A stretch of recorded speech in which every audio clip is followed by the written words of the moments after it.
L'année dernière paraissait un petit livre au titre provoquant, précis de décomposition. Son auteur, Émile Cioran, né en Roumanie en 1911 et résidant à Paris depuis 1937, où, dit-il, il continue de mener une vie d'étudiant. Livre et auteur étaient inconnus lorsque le prix Rivarol leur échut.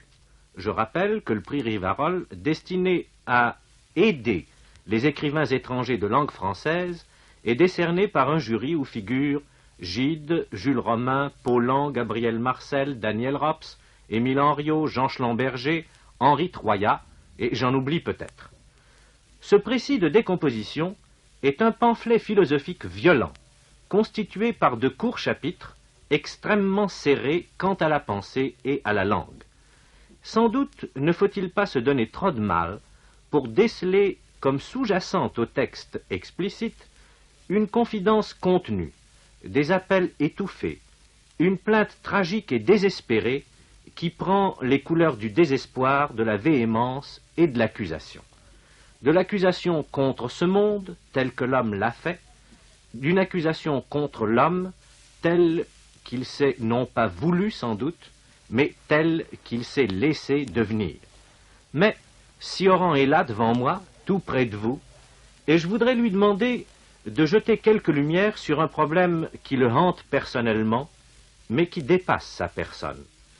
Ce serait la situation qui est faite, dans le monde d'aujourd'hui, à ceux que les Grecs dénommèrent métèques. Cioran, pouvez-vous répondre sur ce sujet, tout particulièrement, ou voulez-vous parler d'autre chose? Vous êtes là pour dire ce qui est dans votre sac. Oui. Voilà.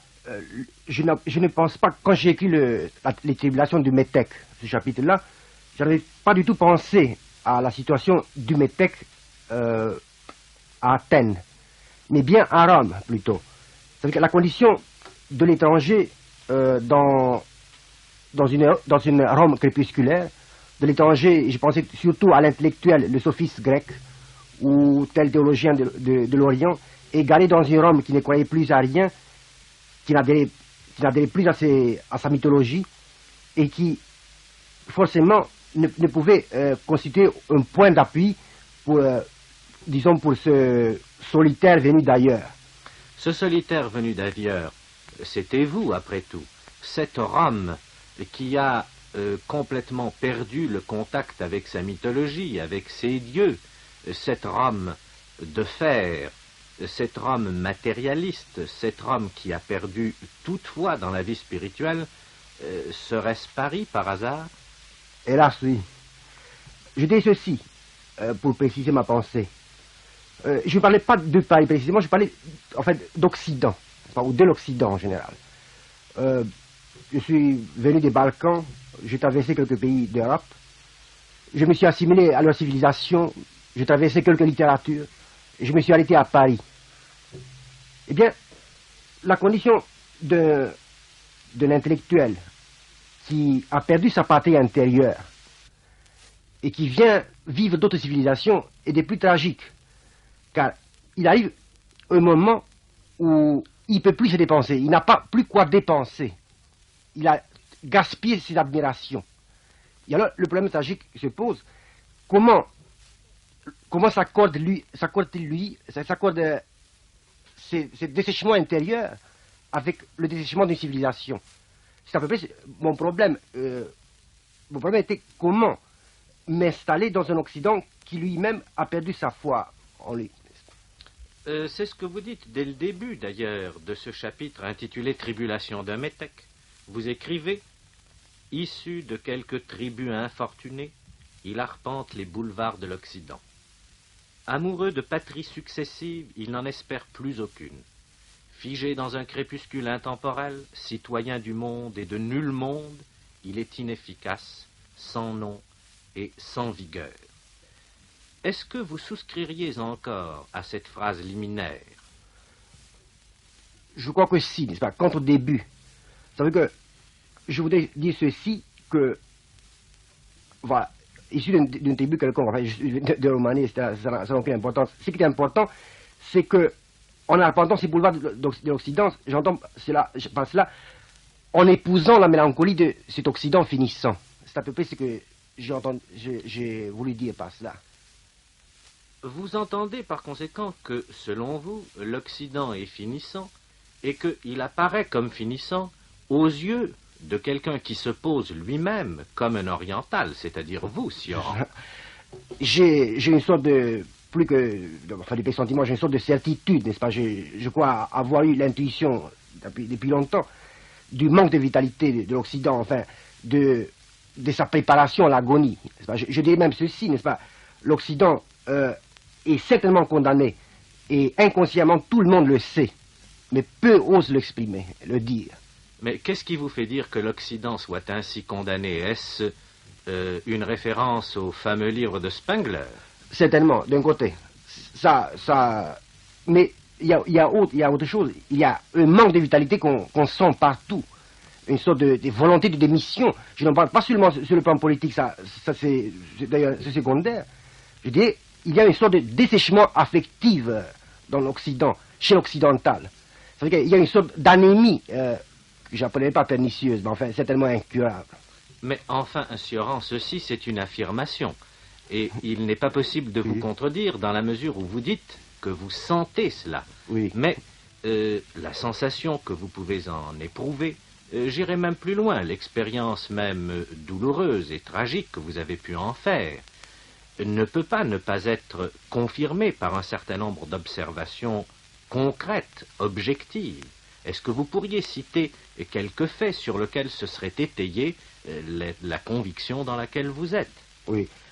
Vous savez que, intellectuellement, je suis arrivé à peu près à cette vision, disons, de l'Occident finissant, en étudiant par l'étude que j'ai faite plus ou moins de la fin de l'Empire romain. C'était des passions de ma vie. Et en feuilletant un tas de livres là-dessus, surtout le fameux livre de Gibbon, sur le déclin de l'Empire romain. Et en lisant les historiens, souhaitant n'importe qui, j'ai trouvé des points de symétrie, en fait, une symétrie frappante entre l'état d'esprit de maintenant et l'état d'esprit de Rome, disons, avant le sac, avant l'invasion d'Alaric. Voilà, sur le plan intellectuel, une sorte d'éclectisme. On n'est plus capable de produire soi-même des idées originales, on les prend ailleurs. Il y a une sorte ensuite, sur le plan religieux même, il y a une sorte comment dirais-je, de vide intérieur. On croit officiellement, extérieurement, ou à l'Église, enfin, sur le plan du catholicisme. On défend encore le catholicisme, mais on s'est fait plus tuer pour lui. Enfin, une sorte de diminution d'intensité sur tous les plans. Enfin, voilà, c'est ça qu'on pense que tout de même, la pensée philosophique contemporaine en France, elle vient d'Allemagne, et que l'Allemagne elle-même comment dirais-je, est arrivée à une sorte de stagnation. Mais cela signifie peut-être tout simplement ceci, c'est que l'Occident, aujourd'hui, ça ne peut plus être telle nation, ça ne peut plus être telle ville, considérée comme une sorte de vaste laboratoire de la pensée. C'est que l'Occident est un ensemble infiniment plus complexe et plus vaste, qui embrasse à la fois l'Europe, l'Amérique, et beaucoup plus loin que l'Europe et l'Amérique, toutes ces colonies, non pas au sens politique ou économique du mot, mais toutes ces colonies au sens intellectuel et spirituel que l'Occident a essaimées sur toute l'étendue de la planète. Oui. Partout où l'intelligence de l'Occident, où l'esprit d'analyse, de synthèse, de recherche et de découverte et de conquête de l'Occident s'est profondément implanté dans des mentalités radicalement différentes. Et peut-être alors, vous, Sioran, qui vous définissiez peut-être un peu sommairement comme quelqu'un qui serait venu d'une sorte de pays intermédiaire entre l'Orient et l'Occident, éprouvez-vous cette espèce de dichotomie intérieure entre deux versants de l'humanité, l'Orient d'un côté, l'Occident de l'autre, et transposez-vous à l'échelle de cette espèce de crépuscule grandiose ce qui est tout simplement votre drame personnel, votre drame intérieur, à vous, Sioran. Ça, j'ai le cœur. De toute façon, en tout cas, je dirais ceci, que tout ce que j'ai pu dire sur le plan de l'histoire de mon livre, c'est pour moi secondaire. Moi, j'envisage le problème, ce qui m'intéresse, c'est pour ainsi dire sur le plan personnel et métaphysique. Évidemment, étant donné que, enfin, tout de même, j'ai une sensibilité d'anxieux, enfin, une sorte d'anxiété native, il est évident que j'ai projeté cela dans ma vision de l'histoire. Mais vous en venez à cette anxiété, Sioran. C'est précisément cela qui m'intéresse. Cette anxiété me paraît précisément faire le fond de la mentalité, du climat intérieur dans lequel vit, marine, souffre le métèque, auquel je voudrais revenir. Oui. Ce métèque qui est peut-être vous, et qui n'est pas seulement vous. Ce métèque, eh bien, tous les millions de personnes déplacées dans le monde, tous ceux qui n'ont peut-être d'autres ressources que de se proclamer par une sorte de fiction tout à fait illusoire des citoyens du monde, tous ces sans-patrie, tous ces déracinés, doivent dans une certaine mesure se reconnaître en vous, dans cette anxiété vraiment déchirante à laquelle vous donnez une forme particulièrement efficace dans sa volontaire sécheresse, ici dans votre livre. Oui, mais là-dessus, je voulais faire tout de même une précision. Il est évident que, moi, disons, en tant que métèque, j'ai subi une sorte d'exaspération. Ma sensibilité primitive s'est exaspérée à cause de ce phénomène. Mais ma vision du monde n'est pas due à ma condition de métèque. Je peux dire que cette condition de métèque a donné un peu plus de poids, un peu plus de dramatisme, enfin plus d'intensité à une vision que j'aurais eu de toute façon n'importe où. Seulement, je n'aurais pas eu peut-être je n'aurais pas atteint, cette anxiété ne serait pas transformée en désespoir peut-être. Mais dites-moi, je voudrais vous demander, est-ce que vous avez le sentiment d'avoir complètement perdu une patrie, une partie de la chair, de l'esprit et de l'âme, et de n'avoir pas trouvé une nouvelle patrie où prendre racine? J'ai absolument ces sentiments. Vous savez que je voudrais ceci. Sur le plan théorique, je peux me considérer séparé ou comment dirais-je, arraché à tout. Séparé de tout ou arraché à tout. N'empêche que pratiquement, il y a les concessions, que ce soit de la vitalité ou de la sensibilité qui n'est pas éteinte, qui vous fait faire des compromissions. Mais théoriquement, je me considère un homme complètement détaché de tout. Et je me comparais volontiers, enfin sans présomption d'ailleurs, avec un moine bouddhiste qui entrait les boulevards. Oui, mais cette espèce de moine bouddhiste, précisément, entrait sans doute les boulevards avec cette sérénité supérieure du détachement, alors que vous avez peut-être une sérénité, mais nous ne la voyons pas. Vous avez, disons-le, une sorte de sérénité imprécatoire, avec la malédiction jaillissant de vos lèvres. Parce que je suis ce qu'on pourrait appeler, n'est-ce pas, un sceptique violent. Enfin, il est très difficile d'exprimer, comment dirais-je, j'emploie justement cette image en fait, de moine bouddhiste, en sens que lucidement, je me considère détaché de tout, mais j'ai affirmé en même temps que pratiquement je ne le suis pas. Oui, mais détaché, c'est-à-dire que vous subissez le détachement. Ce détachement, vous n'en êtes pas l'auteur, il n'est pas le résultat d'un exercice spirituel. Non, mais c'est issu de réflexion. Il est issu de réflexion, c'est-à-dire que vous constatez que vous êtes détaché. Mais il semble que dans le fait même d'être détaché, d'être coupé de vos racines vitales, de cet Orient dont vous ne voulez pas construire une sorte de patrie de l'esprit plus ou moins fabuleuse et illusoire, il semble que la blessure, enfin, cette coupure qui a été faite, soit encore extrêmement douloureuse. Et c'est par là peut-être que votre destin est exemplaire et qu'il est intéressant de méditer dessus. Car vous dites, quelque part un peu plus loin dans ce même chapitre, n'ayant rien à aimer chez eux, ils placent leur amour ailleurs, dans d'autres contrées, où leur ferveur étonne les indigènes. Et il y a là quelque chose qui est profondément touchant. Cette ferveur, à quelles idoles la réserviez-vous d'abord?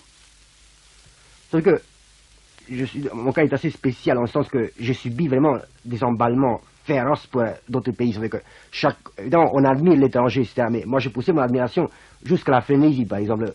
J'ai passé une grande période de ma vie, pour ainsi dire, a été vouée à la métaphysique allemande. Il n'y avait que la métaphysique allemande. Je suis venu en France, je suis tombé sur le moraliste français. Tout ce qui n'était pas le moraliste français me semblait idiot, insensé, nul.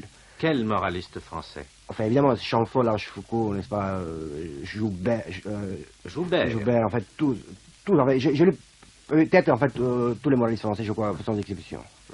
Saint-Évremont, enfin, tout. Oui, et alors ces moralistes français, ou certains philosophes français, comme Bergson, que vous avez étudié tout particulièrement, ont fini par vous décevoir, car vous ajoutez un petit peu plus loin, trop sollicité, les sentiments s'usent et se dégradent, en premier lieu l'admiration.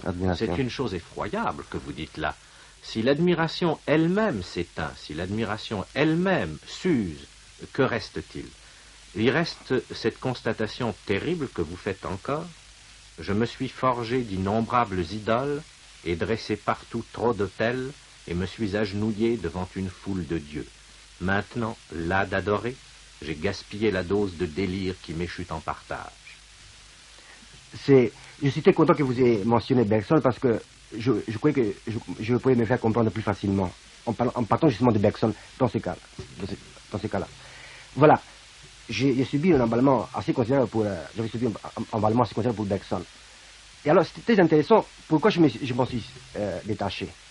C'est que je suis arrivé à un moment où j'ai compris que cette philosophie de l'élan vital qui m'avait tellement passionné dans le temps, il fallait la retourner, pour ainsi dire. Expliquez-vous un peu mieux. Oui. Je suis parti de l'affirmation d'un penseur allemand qui a écrit une petite étude sur Bergson qui dit ceci. Bergson n'a pas vu le paradoxe tragique de la vie qui, pour se maintenir, doit se détruire. Et à ce moment-là, j'ai compris qu'au fond, la vision de la vie qui me conduisait, ça ne serait pas celle de l'élan vital toujours en dilatation. C'est plutôt un élan vital qui se retourne contre lui-même. Ben, le double phénomène d'évolution et d'involution. Oui, mais alors je mettais l'accent, n'est-ce pas, parce que tout de même ça explique aussi le titre de mon livre, n'est-ce pas, c'est que je suis devenu par la suite, je suis devenu sensible aux aspects négatifs de la vie. Ça veut dire que, je vais même dire à un certain moment, n'est-ce pas, que la vie est tout ce qui se décompose. C'est-à-dire que exactement l'envers de l'élan vital. Et je reconnais ce qu'il peut y avoir de limité, d'unilatéral dans cette vision. N'empêche qu'elle correspond à mon état présent. Enfin, c'est...